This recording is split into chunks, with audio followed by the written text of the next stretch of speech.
Hey guys, Sneaky Snake here, Brothers in Arms, World of Warships, and today's video is our third installment into the Double Tap series, and this is in none other than the relatively new Tier 7 Premium German battleship, battlecruiser, cruiser, destroyer. Honestly, this thing is a Swiss Army knife of German destruction and engineering, the Scharnhorst. Pardon me guys for about the last week or so. Work's been extremely hectic and busy, and day shift one day, night shift the next day.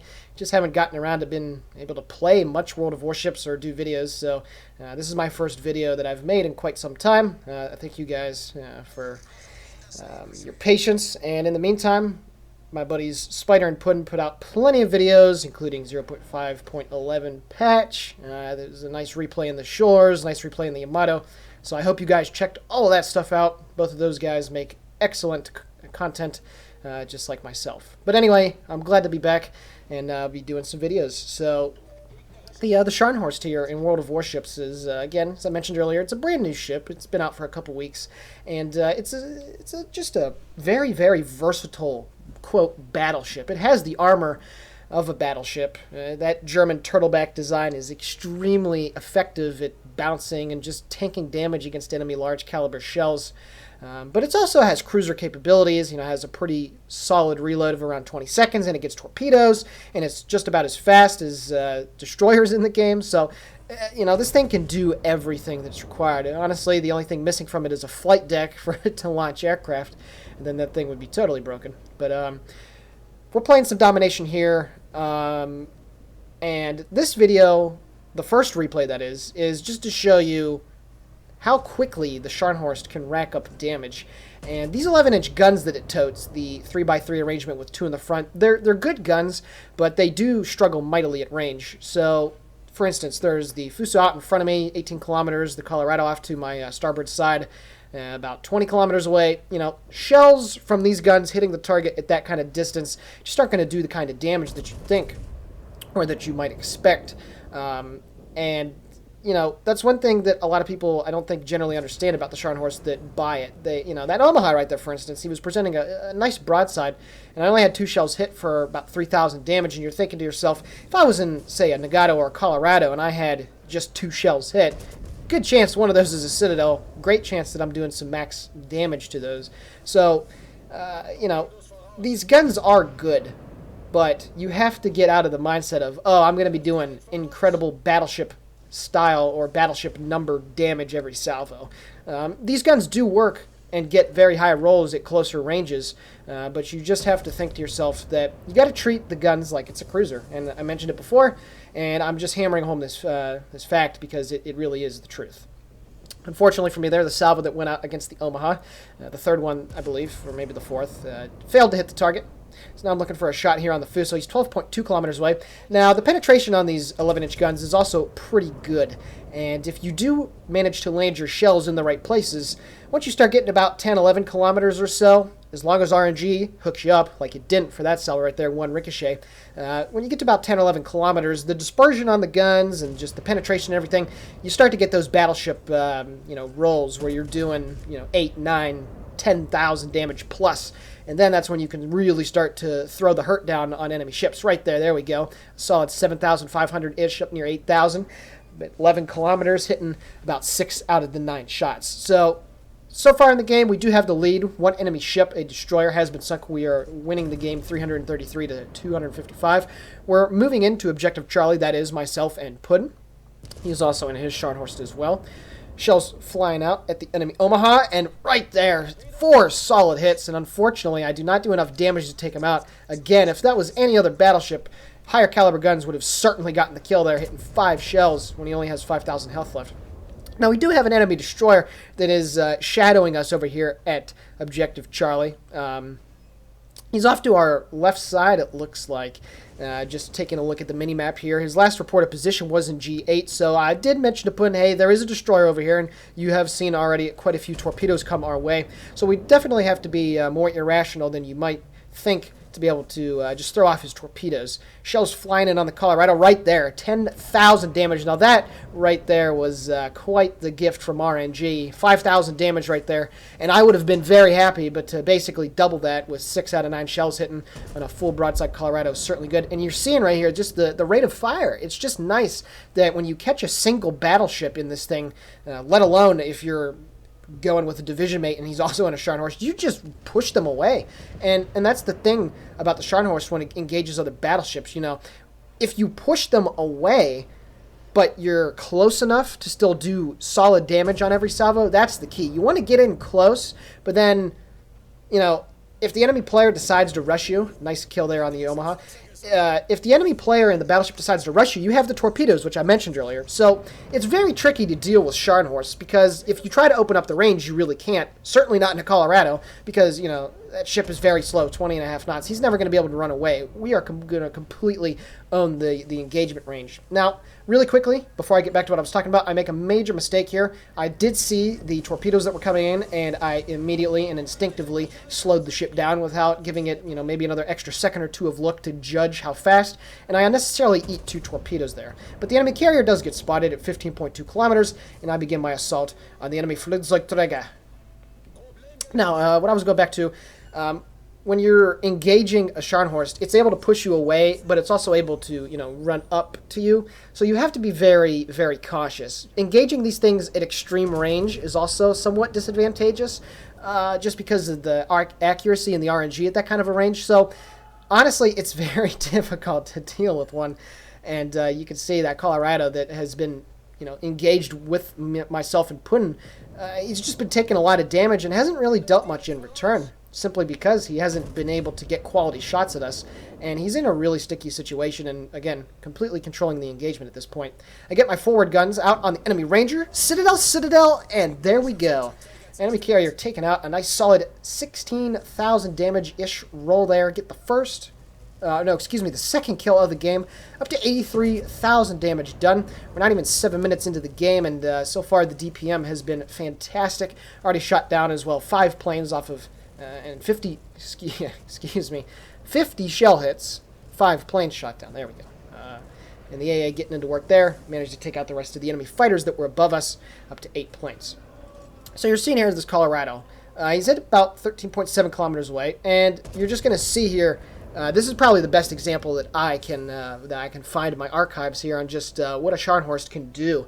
Now, the Colorado and the Nagato certainly aren't the strongest battleships tier for tier in the game, but they have 16-inch guns, and you might be thinking, okay, well, the Scharnhorst armor really can't stand up to that kind of punishment. Well, it can. This isn't no Tirpitz or Bismarck, but it really can tank.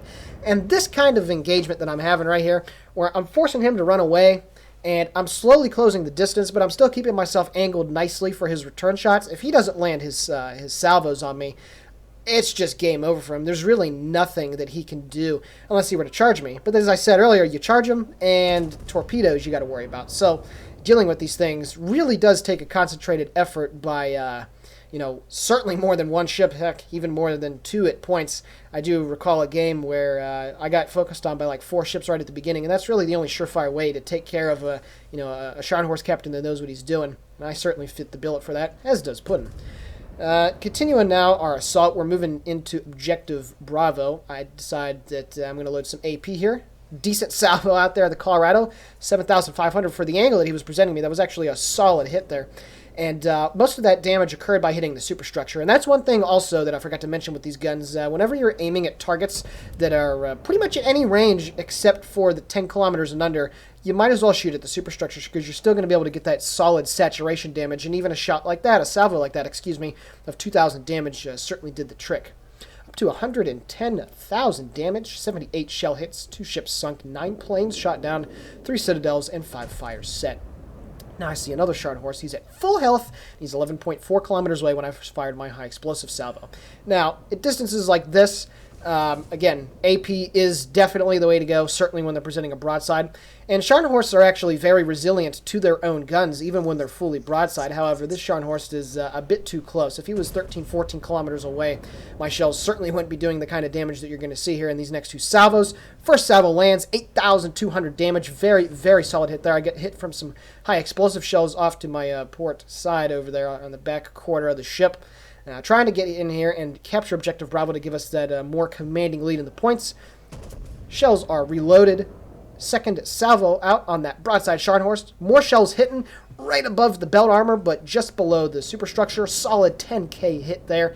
Nag the high caliber, 130,000 damage, and we're not even 10 minutes into the game. That DPM is a solid number, definitely over 13,000. What good stuff there. So continuing to shoot, and you see as soon as he angles just a little bit, all of a sudden the damage gets sliced by 3/4. So AP against another Scharnhorst, got to be careful with, especially when they're angled like that. He keeps on turning as he's trying to avoid friendly torpedoes, and I reloaded high explosive in anticipation of him not changing his course so drastically. Do manage to get a few hits, but the mediocre damage there from the high explosives on these guns certainly comes into play. We're leading the game now, 527 to 236, and me and Puddin have pretty much just had our own, with the exception of that destroyer, just pretty much a free reign, just moving over towards C, pushing enemy ships away, getting a few kills, and then moving into Bravo. And when you have two Scharnhorsts that are playing well together and in communication, it's just a nightmare for the enemy team to deal with, to be honest with you. Now, the enemy Scharnhorst here, Sauerkraut, that's a good name, he's moving in towards us. Definitely trying to keep Objective Bravo from getting capped. So at this point, I decided to load high explosive. As I mentioned earlier, Scharnhorsts are very resilient to their own guns, even angled like that. Only took one hit for 760 damage.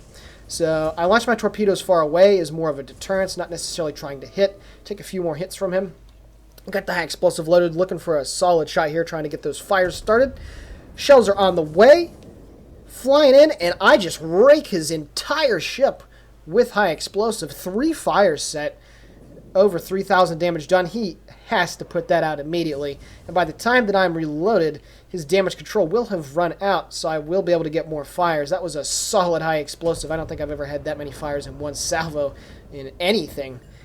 Solid. All right, 2 more fires set on yet another salvo on that enemy Scharnhorst, and now he is not able to put those out, so I have a more or less spelled doom for his ship here. And looking for more high explosive. Again, aiming at the superstructure.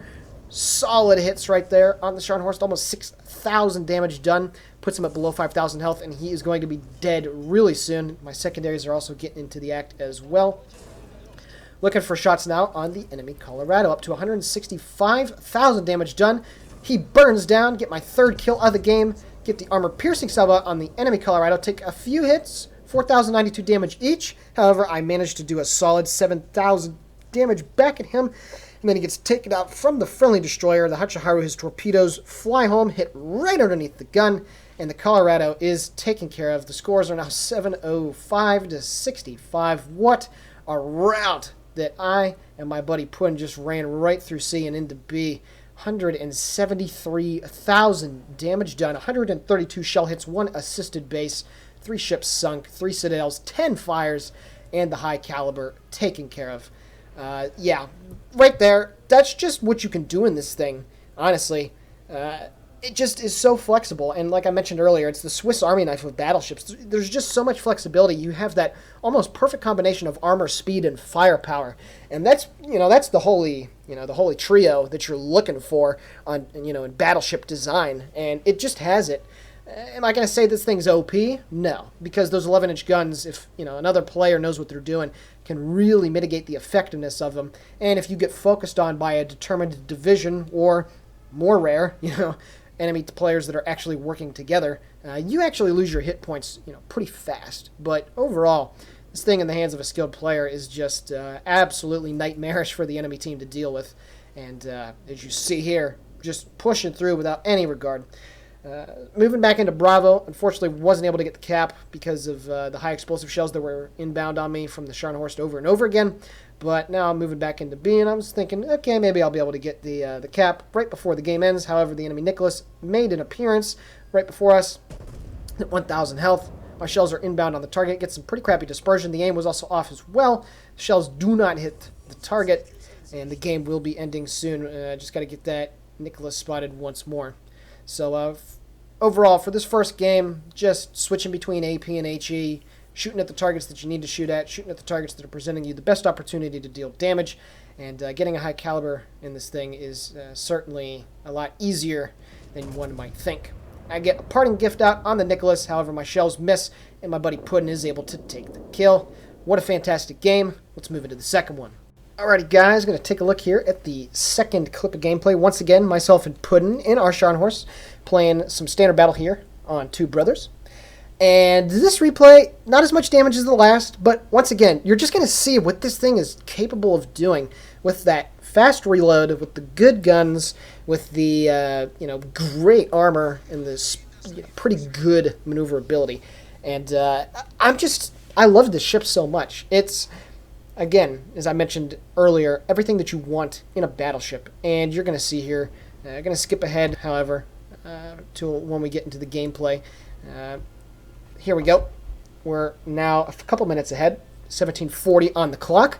Looking for some shots here on the enemy Fuso. Now, something to note.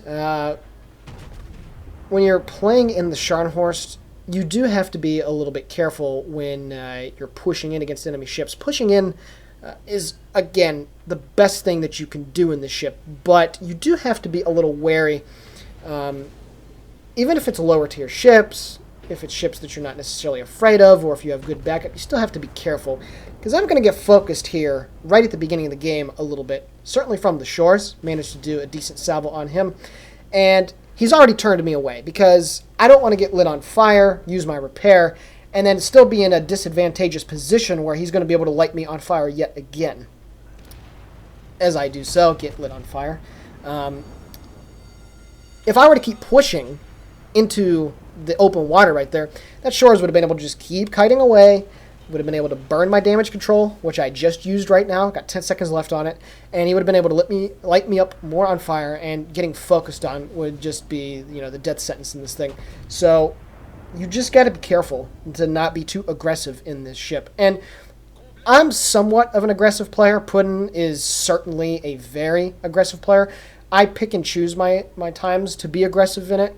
But you just can't get that tunnel vision where you're aiming at everything in your little binocular view, and you're not paying attention. You just can't afford to do that in the ship, and that's really the only Achilles heel. I've seen so many people think that this thing is so OP that they just go flying in there and have absolutely no regard for the enemy composition or what is shooting at them, or if they're out of position or not, and they just get absolutely slaughtered. So you have to be careful. And that's why I decided not to push in there. Right off the bat, I wanted to wait until I could disengage, get myself out of the fire from the shores, and then reestablish a better position to engage from. And that's certainly what I did here. Waited for the Fuso to get out of being bow into me, and I load the AP after a pretty decent high explosive volley. Shells are out on the enemy Fuso, 11.4 kilometers away, and again, he's at that kind of range where I'm going to start to penetrate the armor pretty well with these 11 inchers, and there we go, 10,792 damage done off of 6 target hits. And an enemy Mogami appears in front of us, 12.2 kilometers away. Now, this replay also, I wanted to show you guys specifically for the enemy Japanese cruiser that's in front of me. That Mogami is going to bounce quite a bit of these shells when he's angled in against me. And you might be thinking to yourself, oh, come on, it's battleship caliber rounds. Certainly, you're not going to be able to bounce really much of anything. Tier for tier cruisers aren't really good at tanking damage whatsoever from battleships. There's a few exceptions, but they generally reside at the high tiers with ships like the Zao, the Moskva, and the Des Moines. And he's going to bounce quite a bit. The Shores doesn't, however. 9,300 damage, get 1 Citadel and a couple other shell hits. I get my rear gun firing on the Mogami, and that was not me. I missed every shell there in that 3-gun salvo. 3. Jesus. I'm sorry. I need to get back into the commentary here. Been away for too long. Get the rear turret on the enemy Shores. He's at 12,000 health. Shells flying in. Managed to get 2 hits for over 3,500 damage. Pretty good salvo considering the dispersion on that was pretty poor. Up to 36,980 damage off of 1 Citadel and 35 shell hits. So the amount of damage done per shell hit, very, very bad ratio. And once again, I get 2 overpins. So still didn't want to push in. Wanted to wait until we could at least get some of those ships into very compromising situations. Lieutenant JFK there in his shores is at 3,400 health. He is certainly in a bad spot. The enemy Fuso was taken care of, and the Mogami has come under the fire. So now I decide, all right, it's my time to push. I'm going to go in there and see what I can do. However, taking a look at the minimap, there are a couple cruisers that are trying to come down the middle there. So my buddy Puddin decides, hey, I'm going to go back and protect the carrier that's behind us, and I'm going to go take care of our base as well. I turn out of the way for the enemy torpedo planes. I guess he just wasn't paying attention. He thought he had a perfect drop. It was a very poor drop by the enemy carrier. Get more guns firing on the enemy Mogami. The rear turret is out. Shells are flying in on the target, and now I spot torpedoes in the water coming in my position on my port side. So I do know that there is another destroyer over here in the area, and I got to be wary of them. Shells flying in on the Mogami, and there we go. 2 ricochets off of his hull. And it doesn't matter if he's bow in or if he's, I guess, ass end or stern in to me. These 11-inch guns do struggle, just like battleship caliber guns struggle against battleship targets when they're angled in nicely. These guns struggle against cruisers.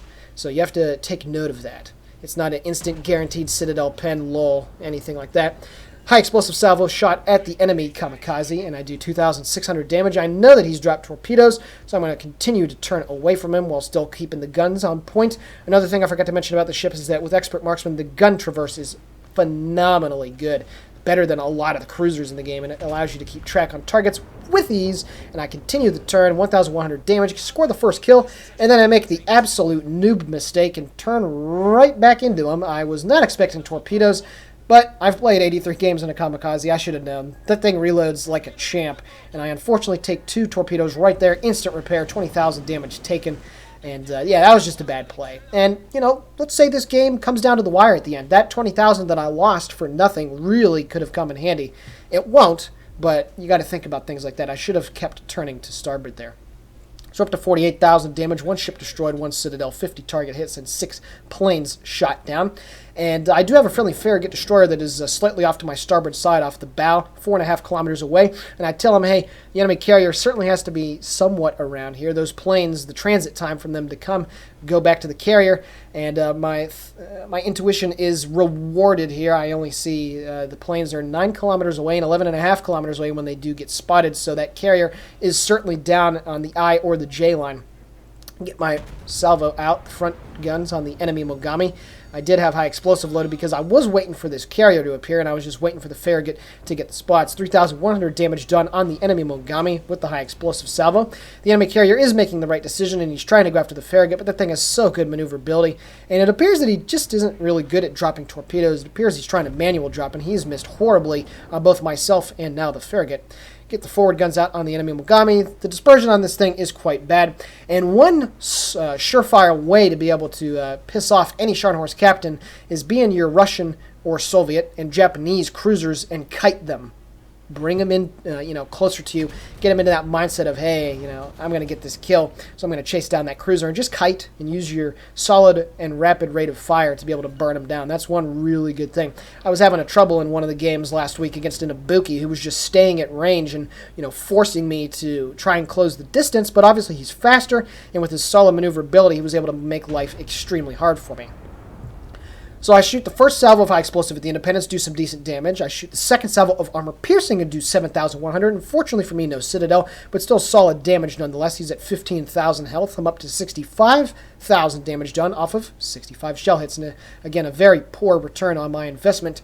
But I'm looking for the kill shot here. Adjust the aim slightly, aim more towards the waterline than the mid portion of the ship. Shells are flying in on the target. Didn't aim just far enough ahead, only do 5,500 damage. Again, pretty decent damage, but I certainly should have and needed to get the kill right there. But that's all right. Farragut is working him over now. He has lit him on fire ever since I made him use his damage control earlier. And I try to get the cheeky kill steal here, but I do not succeed. The Farragut rightfully gets the kill that he deserves. up to, pretty decent amount of damage done, 71,000 damage. It's taken me quite a bit more time to rack up this damage, but I still got plenty of enemy ships to deal with. Now, my buddy Puddin that went back to the base, he was able to take care of business, snag himself a couple kills, and now he's pushing. And we're pretty much just trying to pincer what's left of the enemy team in the F and G line over there in the corner of the map.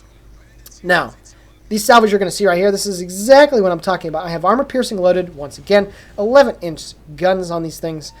They're good guns if they're providing a broadside, but even at an angle like this, the Mogami has pretty good armor. It's, I think, over 120 millimeters along the citadel. And when he just turns in like that, look at that. 3 ricochets off of his boat. That, not going to happen in a Colorado or a Nagato. That's for sure. Not going to happen in a Gneisenau. That's for sure. It would have done certainly a lot more damage there. He keeps, good angle right here. And more shells flying in. 760 damage over only 1 overpin. Very, very poor. Now, he does make the mistake, however, and he opens up his broadside way too much. He really should have just stayed in, launched his torpedoes, and then immediately turned into me. But at this kind of an angle, yeah, you immediately go from bouncing and doing no damage to, well, 2 citadels, 15,000 damage done. Second ship destroyed in the game, up to 87,000 damage. And I was thinking about his torpedoes, but he just really, he played it right until he played it wrong and panicked, and that was just a poor play by him. My secondaries start opening up on the enemy Colorado, shoot up near the superstructure, do a pretty decent amount of damage, 3,300, and this is a situation where that Colorado is essentially powerless to stop me. I'm just going to be able to utilize the superior rate of fire and the glorious armor and the torpedoes to just be able to bully this guy. And he started out the engagement with quite a bit more health than I did, but it doesn't matter. Forward guns out, solid damage into the side, 3.8 kilometers away. All those shells are going to do massive penetrating damage, albeit at the expense of no citadels. Over 10,000, and I pick up the Confederate. Break 100,000 damage up to 103,000. He shoots more shells at me, and he's firing high explosive because, why not, right? More shells into the Colorado, 5,000 damage done, hitting them in the rear portion of the superstructure. Solid damage. I anticipated him turning more to the left, so that's why I launched my torpedoes not on the gray indicator, and I get rewarded for it with 6,700 damage done and flooding caused on the Colorado. Now, I shouldn't have shot here. I should have waited just a little bit longer. Quite a few shells bounced, 5 to be exact. Still do about 3,000 damage, but I could have waited just a few more seconds and would have been able to do certainly much more damage on that ship. And right there, look at that. I just bounced. 2 shells hit the superstructure, but 2 of them hit right underneath the turret at about a 30-degree angle, and they didn't do any damage. 16-inch shells. What good stuff. A disappointing 8,200 roll on the Colorado. Wasn't able to nuke him outright for the remainder of his hit points. He's trying to turn to evade the friendly torpedoes from the carrier. He's not able to do so. The Independence takes him out up to 128,000. And my damage in the last 3 minutes has exponentially increased. Just bullied the Colorado. Did pretty decent work on the enemy Mogami. And now I'm looking for some cheeky damage right here at the end of the game, shooting at the enemy Colorado. My buddy Puddin has pushed in towards him, made him back up. He's got his torpedoes out. Get a little bit more damage, and then Puddin takes him out with his torpedoes. And that was a solid game. Another one in the Scharnhorst. Alright guys, going to take a look here at the post-battle results for the second game. I unfortunately forgot to screenshot the post-battle results for the first one. However, first game, 173,000 damage, ended up with 4 kills, got a high caliber out of it. It was around 2,300 base XP, so certainly a fantastic performance and one of my best games in the Scharnhorst to date.